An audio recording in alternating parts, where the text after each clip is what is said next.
It's just a house. Stop being so dramatic. That single sentence from my mother cracked through me like a dropped plate on tile. It was so ordinary, so dismissive that everything I believed about us, warmth, trust, shared history fell apart in an instant. Even half a world away it echoed. I'm Arya, 32. I'm an ER nurse. For the last 6 months, I've been volunteering with a mobile clinic in northern Uganda. Our tent smells like sun-baked canvas and chlorine. The generator coughs, then steadies. We boil water in dented kettles and tape gauze with sweaty hands. It's hard and beautiful. I chose it. I don't regret it. That morning, after a string of wound cleanings and malaria tests, I slid off my damp mask and let a cup of cold water sit on my tongue. The sky was fierce blue, big enough to swallow every problem. I should have thought about bandage counts or tomorrow's route. Instead, my mind wandered to a craftsman-style bungalow outside Fort Collins, the place Ethan and I had picked, designed and painted one stubborn weekend at a time. Our plan was simple. I'd finish my rotation abroad, come home, and finally unpack the life we'd been saving for. That was the plan. Back in Colorado, a different plan was unfolding. My sister Priya, 26, popped by our parents' place on a Saturday. She arrived with bakery boxes and a new engagement ring that caught every ray in the room. I've run the numbers, she said, sliding into the couch like it was a stage. Venue, dress, catering, DJ, floral installation. Drone footage, yes, drone footage, and a 2-week honeymoon in Santorini. We're looking at 45 to 50,000. Minimum. My dad, Daniel, stared down at his hands like the answer was tattooed there, My mom, Nora, wore her company smile, the one that never reached her eyes. We'll make it work, she said. You deserve a perfect day. After Priya left, the smile dropped. They took their iced tea to the kitchen like people approaching a cliff. We don't have that, Dad said quietly. We have assets, Mom answered even quieter. The house is Arya's and Ethan's. She's on another continent. He's complicated. Mom opened a kitchen drawer and pulled out a folder. Old photocopies, my old mortgage application, a grainy scan of my driver's license, the scratch of my signature from a refinance years ago. This will be easy. Title companies do remote signings all the time. That's not how it works, Dad said. But his voice had lost its spine. Mom pressed her palm flat on the papers like she was blessing them. I'm her mother. She will understand. It's family. A week later in our clinic, I checked my phone for lab confirmations and found an unfamiliar subject line wedged between patient updates, final steps for your property transfer. The sender was a title officer I'd never met.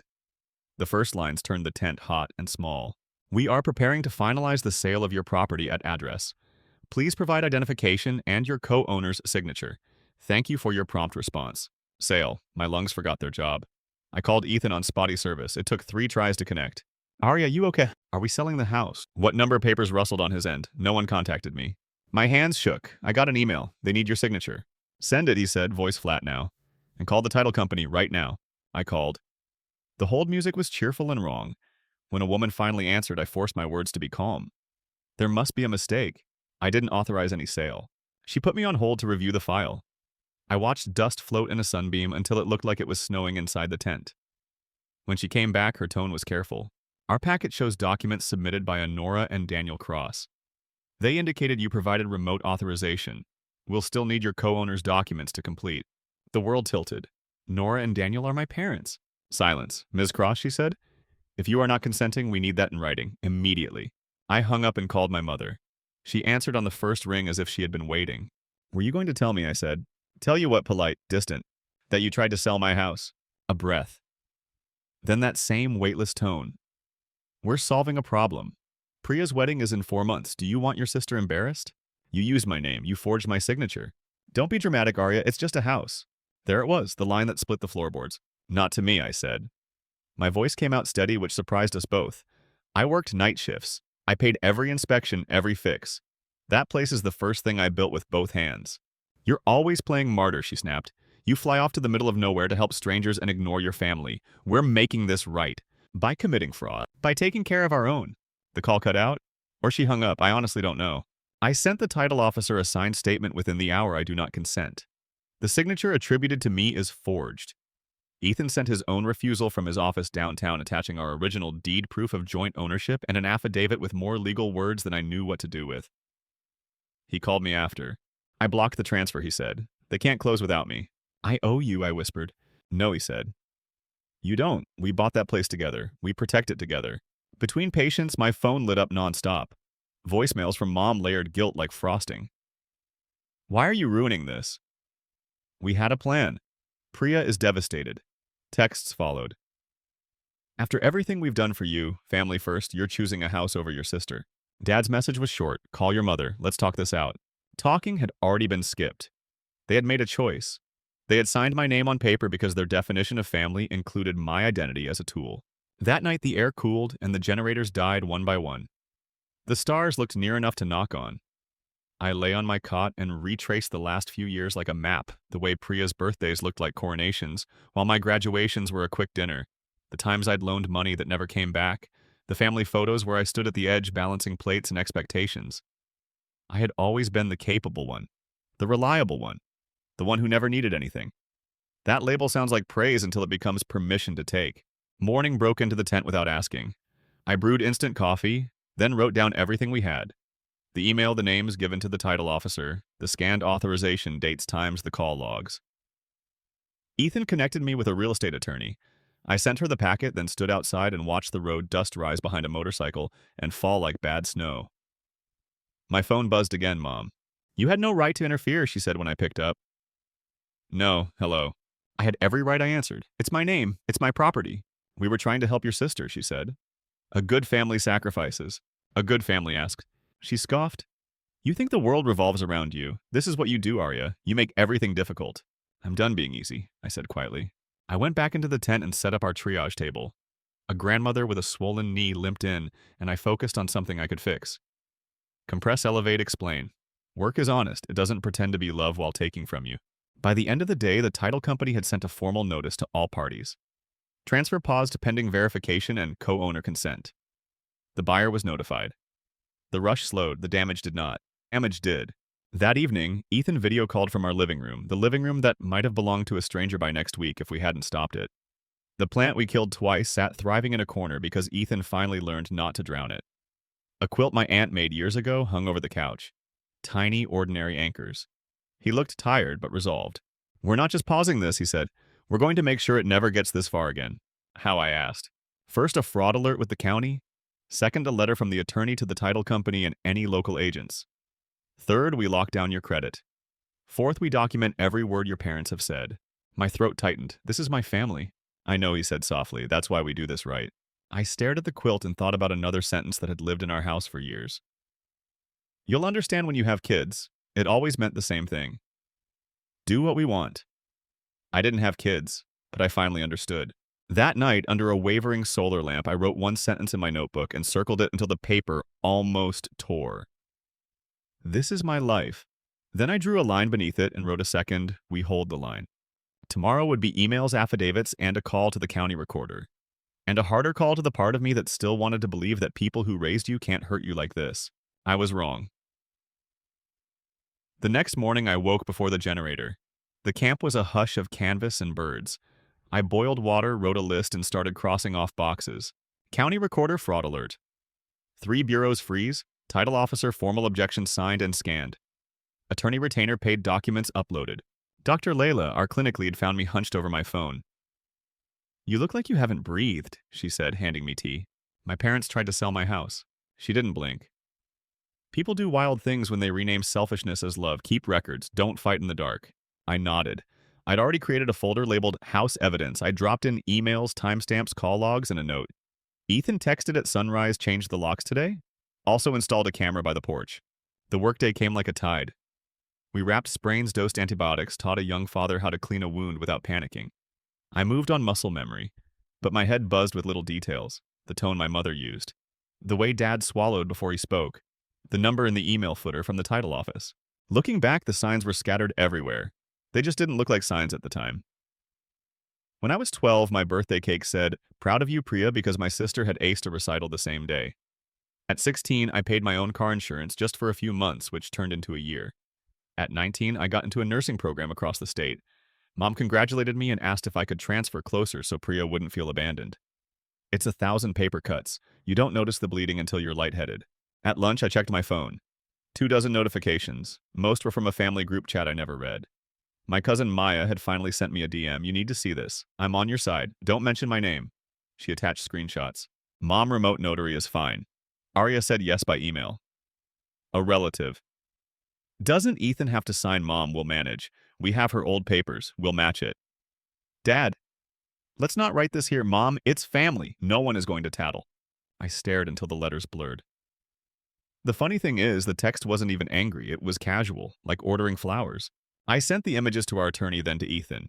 He replied in seconds on it. Also, neighbor says strangers were inside yesterday. I called. Strangers. 2 couples, daytime. There was a lockbox on our knob. Mrs. Patel saw a guy in a navy blazer, let them in for a quiet showing. I pulled the footage from the porch cam. He left business cards, Gavin Whitcomb, Pine Ridge Realty. Please tell me you... I removed the lockbox and called his broker, he said, sternly. I pictured a slick smile, a swinging key, and open door. My stomach flipped. The title officer emailed an hour later. She had flagged something, too.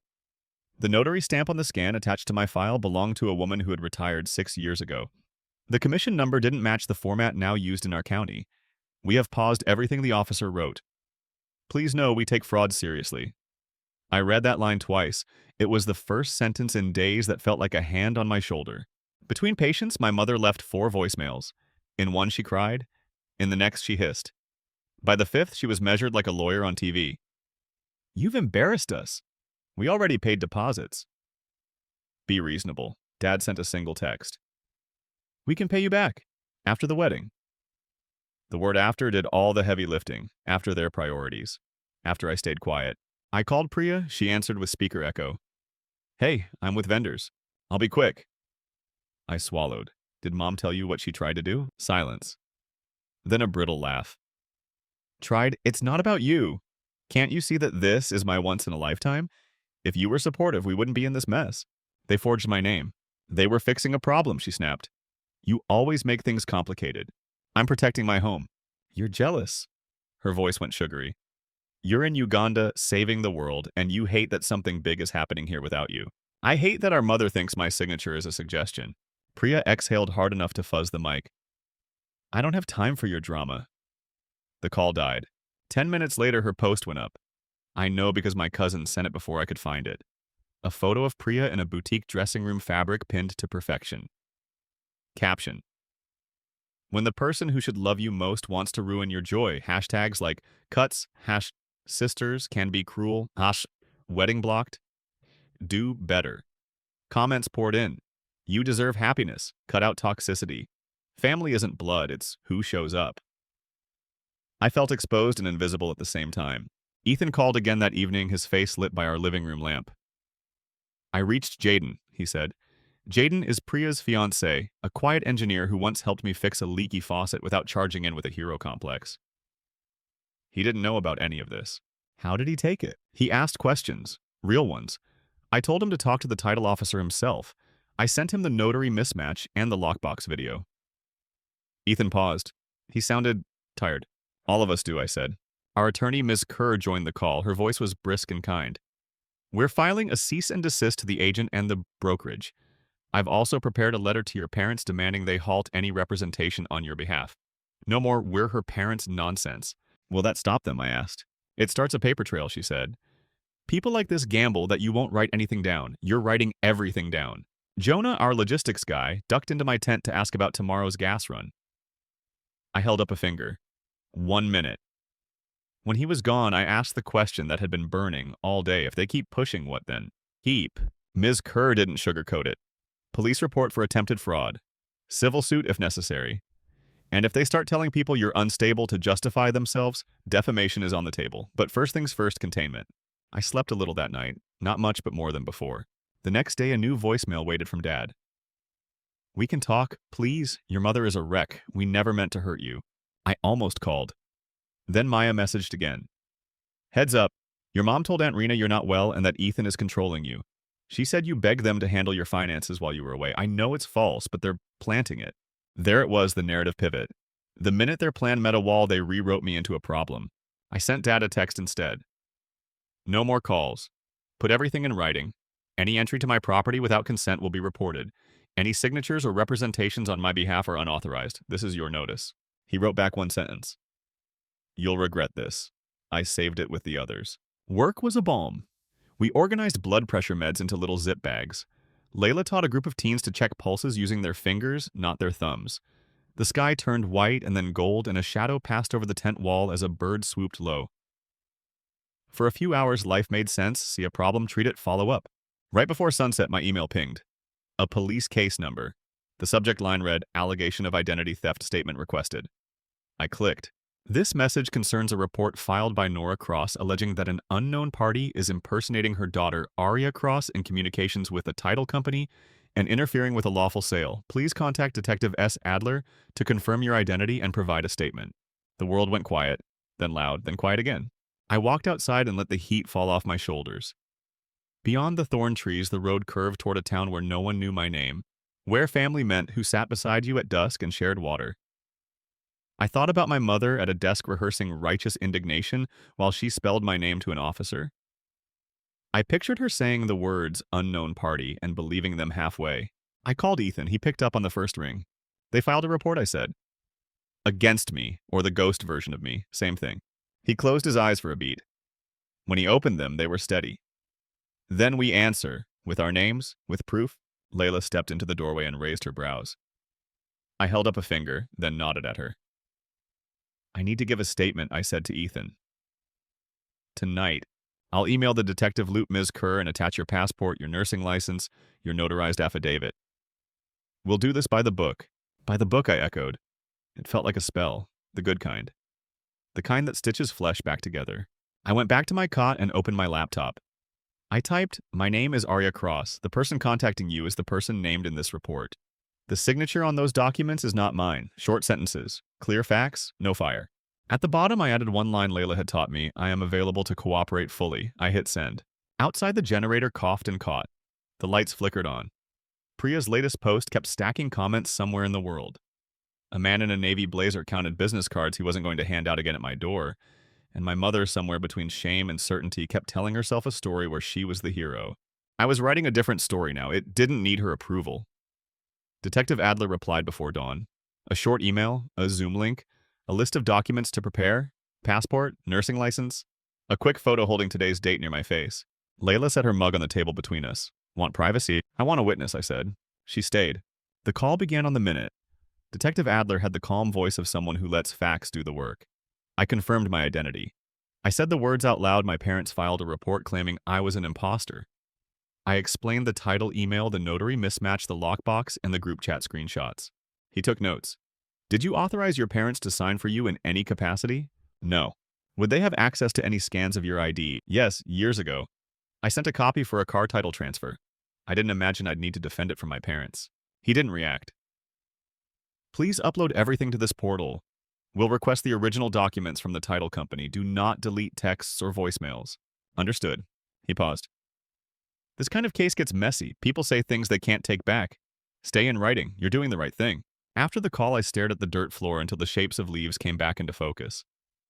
Layla squeezed my shoulder, one step at a time. By mid-morning, Ms. Kerr had filed our cease and desist letters. She also drafted a sworn declaration for me. Simple sentences, specific dates, the kind of truth that doesn't need adjectives. Ethan notarized his own statement at a UPS store, then texted me a photo of the receipt with a thumbs-up emoji that somehow made me want to cry. An hour later, Jaden called me. I almost didn't pick up. Aria, he said, hushed. Can I ask you something, and you just answer it straight? Of course. Did you tell your parents they could sell the house? No. Did they forge your name? Yes. He exhaled. I thought so. What happened? I asked for the contract. Your mother sent a PDF with your signature. I sent it to an analyst my company uses. The baseline pressure of the pen changes mid-stroke. The R in Aria doesn't match your earlier documents. The notary stamp is wrong. It's sloppy. I swallowed. I'm sorry you're in this. Priya blocked me, he said softly. I told her I needed to step back until your parents fix this. She called me disloyal. Her mother called me ungrateful. My mother asked me why we were tying our life to people who play with paper like this. Pain moved through me like a tide. I wish Priya would just listen. He hesitated. I think she can't. Not yet. After we hung up, I walked the perimeter of camp just to let the ground remind me I was still in a body. The thorn trees trembled with tiny birds. A goat wandered into the road like it had a meeting at noon. The ordinary world was still functioning indifferent to our family theater. Maya messaged again. I found something else. A photo of a whiteboard at my parents' place. In the corner behind a list for groceries and a note about Priya's tasting, there was a calendar line, title close Friday. Beneath it, scan Aria ID, the date was last week. My jaw clenched so hard I felt it in my ears. I sent it to Ms. Kerr. She replied, saved. Also see attached. It was a PDF of a county alert sent to all registered title officers that morning. Increased incidents of familial deed fraud. Verify remote signings. Confirm co-owner consent. The system was catching up. It shouldn't have had to, but it was. Ethan called that afternoon with an update on the agent. Whitcomb tried to shrug it off, he said. Said your mother told him you were unavailable and that kids handle things online. I played the notary mismatch audio on speaker in his office and watched the color leave his face. The broker suspended him pending review. The funny thing is, I said they'll probably tell themselves this still happened to them. He nodded. People who step on lines and don't feel it always think the floor moved. That evening, the clinic hosted a health talk under a tree. Layla demonstrated hand washing with a bucket and a spigot while kids laughed and tried to splash her. I translated in simple phrases and watched two young sisters mirror each other's movements like choreography. It hit me hard. You learn a family's dance without noticing. Who apologizes? Who explains? Who gets forgiven first? You copy the steps. And one day you realize the song is hurting you. I went back to my tent and opened my declaration. I added a paragraph I had been avoiding. For years, my parents have presented control as care. They have asked for access to my accounts for emergencies. They have framed my independence as personal rejection. I did not recognize these patterns as harmful until they crossed a line that could be measured in documents and deeds. This is my statement to mark that line. Ms. Kerr approved the addition. It gives a judge context, she said. It doesn't excuse them. It explains why you're drawing a boundary this serious now.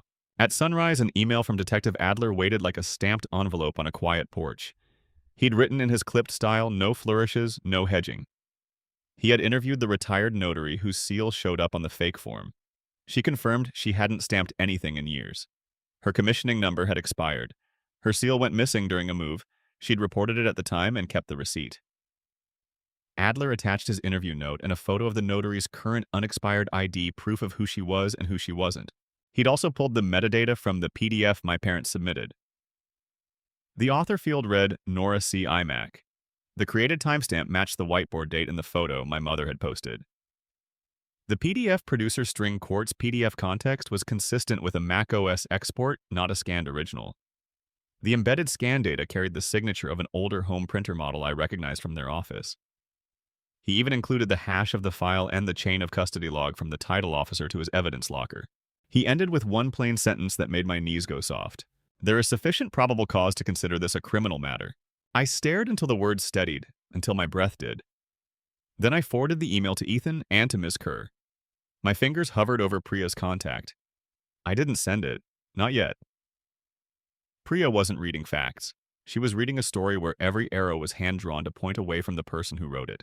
By afternoon, the buyer's attorney called Ms. Kerr. Their voice was tight. They wanted to withdraw. No court fight. No emergency motion to rescue the sale. They were angry about the mess and the time, but at least their anger wasn't aimed at me. The contract dissolved like an Alka-Seltzer in a glass fizz, then nothing. Ms. Kerr forwarded the release of funds and the mutual termination addendum with a tidy, resolved. That night, my father texted, we can meet with a mediator. No police, no lawyers. We handle this in the family. I typed, deleted typed. Again felt my thumb tremble and finally sent a mediator. Can't reverse a police report calling me an imposter. A mediator can't unforge my name. This isn't a disagreement, it's fraud.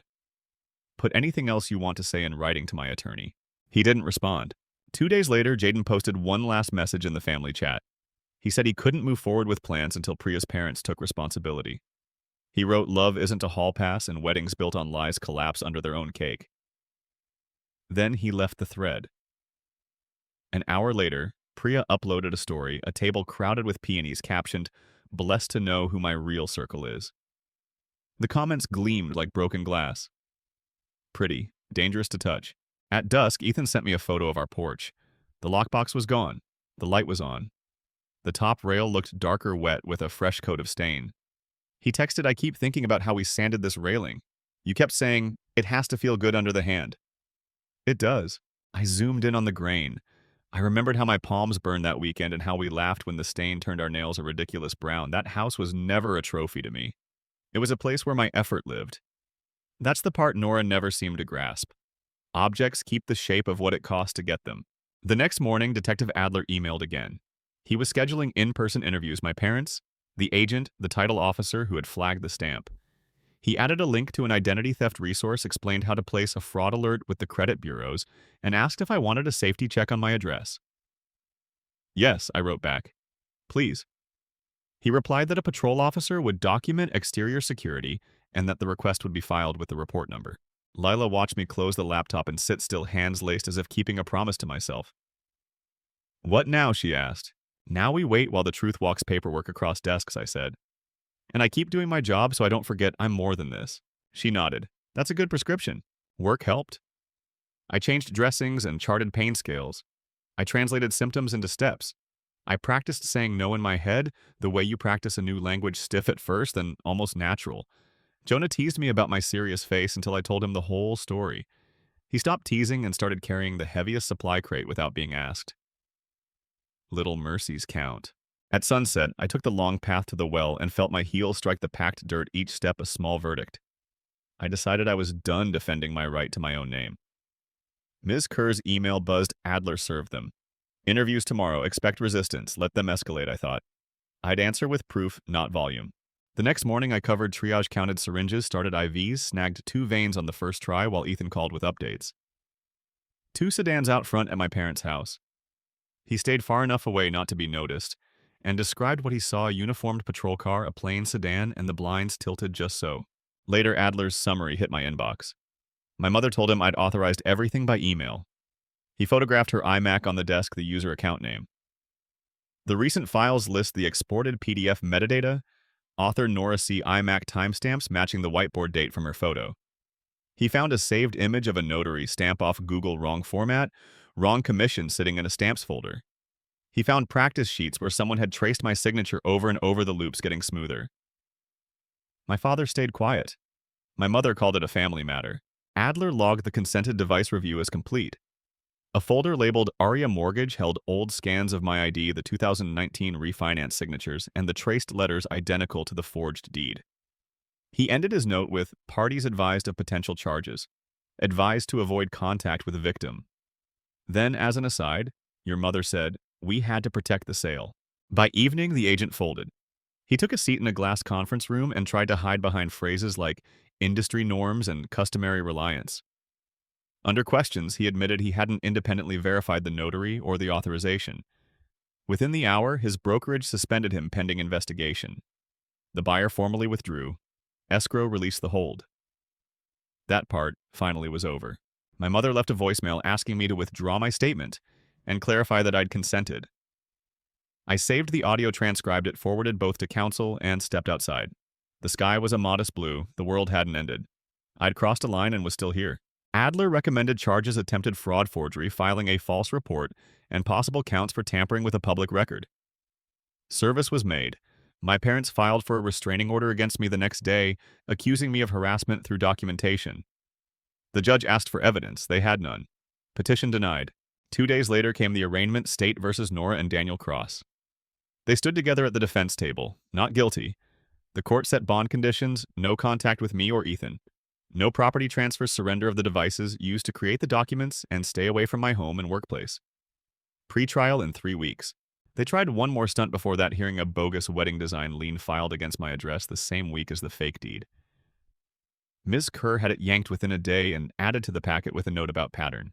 I wrote my victim statement at our kitchen island, the page going soft at the edges from my hands. You didn't take my house, but you took time. You bent my name in rooms I couldn't see. You called control love and called mine no cruelty. I'm not small anymore. Pretrial moved like a file cart down a hall. The judge flipped through exhibits, the metadata, the practice pages, the fake stamp, the voicemail, the protect the sale line. He gave the defense a little time to review and emphasize the no contact. I mean it, he said, looking directly at them. The gavel sounded like a door closing. Trial opened on a Tuesday that smelled like wet bark after a night rain. The title officer testified first. Calm, exact. She explained the flag, the email she'd sent, the packet she'd compiled, the timeline she followed.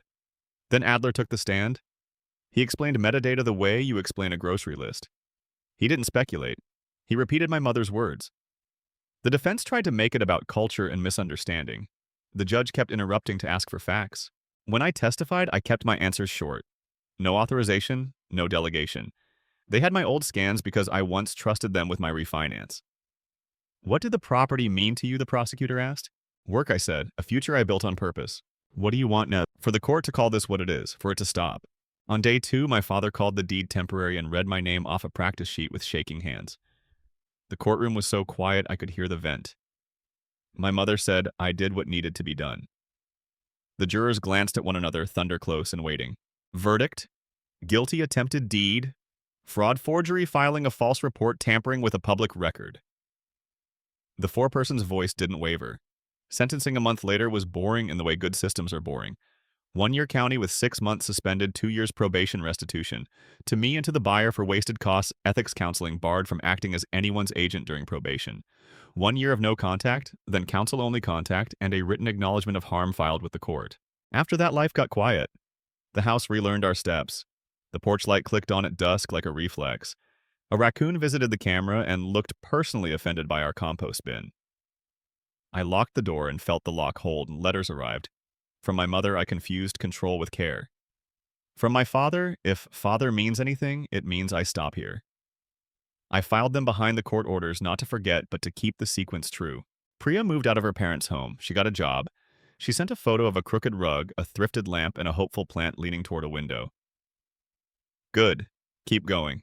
In August, we rebuilt the front steps measure-cut sand test with a bare palm. We countersank the screws and filled the holes.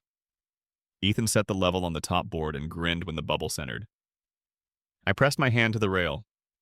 Warm, smooth, ours. If they've told you you're too dramatic for drawing a line, hear me. The line isn't the drama. It ends the drama. You don't owe access to your name. You can love people and still lock your door. Where did you draw your first real boundary, and what changed when you did close the app? Drink water. Touch something you earned. Remember who you are.